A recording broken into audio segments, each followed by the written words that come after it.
Hi friends, നമുക്കിന്നൊരു peanut masala ഉണ്ടാക്കി നോക്കിയാലോ. സിമ്പിളായിട്ട് നമുക്ക് ഒന്ന് പരീക്ഷിച്ച് നോക്കാം. ഇതിനു വേണ്ടി തൊലി കളഞ്ഞ നിലക്കടല, സവാള, പച്ചമുളക്, തക്കാളി, മല്ലിയില, ഇത്രയും ഇൻഗ്രീഡിയൻസ് ആണ് നമുക്ക് വേണ്ടത്.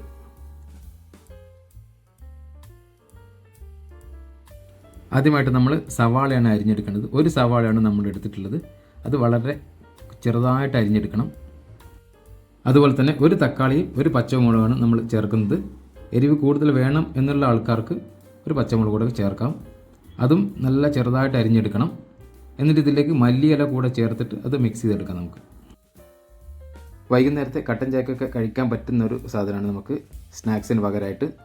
അപ്പോൾ സിമ്പിളായിട്ട് ഉണ്ടാക്കാൻ പറ്റും എന്നാണ് ഇതിൻ്റെ ഒരു ഗുണം.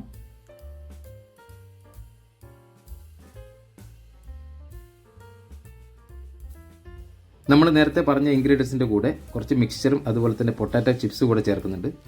മിക്സ്ചർ കുറച്ച് വണ്ണം കുറഞ്ഞാണ് നല്ലത്. പൊട്ടാറ്റോ ചിപ്സ് നമ്മുടെ ലേസ് അല്ലെങ്കിൽ ബിങ്കോ ഒക്കെ നമുക്ക് ഉപയോഗിക്കാം. അതുകൂടെ ചേർത്ത് നല്ല ടേസ്റ്റ് ആയിരിക്കും. പുറത്ത് നല്ല മഴയാണ്. ഈ മഴയത്ത് പീനട്ട് മസാലയും കട്ടൻ ചായയും കുടിച്ച് നോക്കണം. കിഡിലൻ ടേസ്റ്റാണ്. അപ്പോൾ നിങ്ങളെല്ലാവരും ഒന്ന് ട്രൈ ചെയ്ത് നോക്കണം. നമ്മൾ ഈ പൊട്ടാറ്റോ ചിപ്സ് കൂടെ ഇതിലേക്ക് ആഡ് ചെയ്യാണ്. എന്നിട്ട് എല്ലാം കൂടെ ഒന്ന് നന്നായിട്ട് മിക്സ് ചെയ്തെടുത്തിട്ട് നമുക്ക് ഉപയോഗിക്കാം.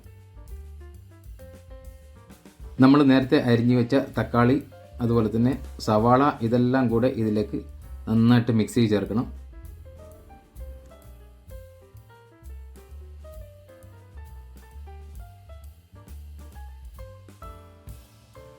ഇത് കാണാൻ തന്നെ നല്ല ഭംഗിയാണ്, നല്ല കളർഫുള്ളാണ്. പച്ചയും ചുവപ്പും വെള്ളയും എല്ലാ കളറും കൂടെ ഒരു മിക്സായിട്ട് നല്ല ഭംഗിയാണ്. പ്രത്യേകിച്ച് ഒരു എഫേർട്ടൊന്നും ഇതിന് വേണ്ട. നമുക്ക് സിമ്പിളായിട്ട് വീട്ടിൽ നിന്ന് ഒരു 10 മിനിറ്റ് കൊണ്ട് ഉണ്ടാക്കിയെടുക്കാവുന്നൊരു സാധനമാണ്.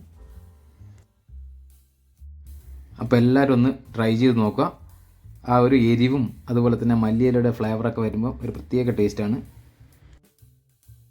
അപ്പോൾ എല്ലാവരും ചാനൽ സബ്സ്ക്രൈബ് ചെയ്യുക, മാക്സിമം ഷെയർ ചെയ്യുക. Thank you.